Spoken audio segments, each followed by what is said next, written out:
Will the potato only diet get you out of a Crohn's or colitis flare? My name's Mike the Heal Your Gut Guy, and I recovered from Crohn's and colitis 100% naturally, and I've helped many other people do this with my 13-day protocol. You can learn more about it on my website. If you don't choose your gut health teacher very carefully, you are going to lose a lot of money, you're going to become a social outcast, and you're just going to become more sick. Your symptoms are actually going to get worse in the long run.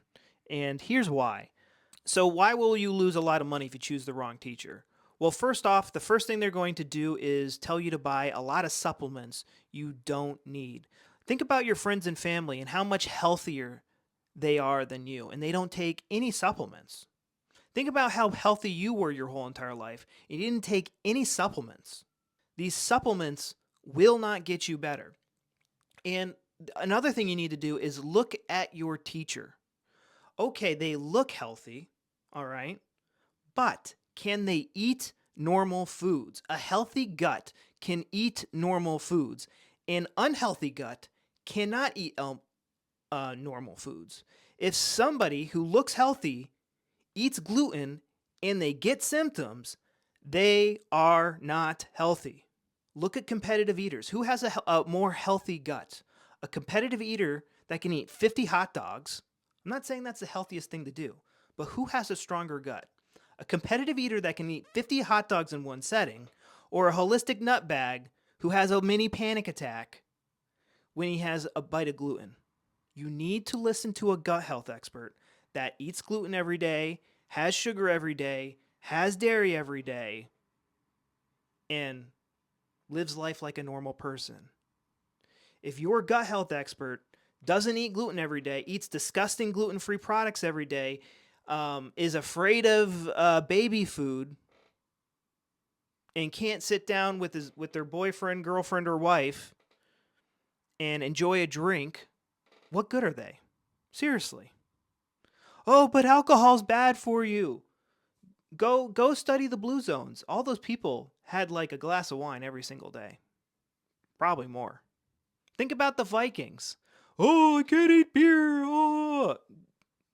Shut up, dude. You ain't coming to Valhalla unless you drink that beer. Following these crazy diets is going to make you a social outcast. Every time you go out on a date, oh, I can't eat this. I can't eat that. That's not attractive. She's going to run for the hills if she knows what's good for her. Every time you go to lunch with your coworkers or out to eat with your family, oh, I can't eat this. Oh, I can't eat that. It's helping me heal. Meanwhile, you're sicker than everyone else at the table and you're trying to give them health advice. It's obnoxious. I used to be that way too. I would kind of like flick off McDonald's as I drove by, like, oh, seed oils. Now, I'm not saying McDonald's is the healthiest food on earth, but you should be able to eat it as much as you want and not have gut symptoms if your gut was truly healthy. So when you start to blame foods, what happens is when your brain sees food as crap and it comes into you, it physically wants to get rid of it, either by vomiting it back up or getting it out with diarrhea. It's going to make you look more malnourished and cause more pain and more suffering. Your brain controls your gut. Your gut was thrown into overdrive due to a traumatic event. Coming to peace with that traumatic event on a conscious and subconscious level is the only way to get better. It's the only way. There's no other way. People who say they got better on a diet, they just were lucky enough to get better. And again, they're really not better because usually they can't go off that diet or they're going to get symptoms. I show you everything I did to get better in my program.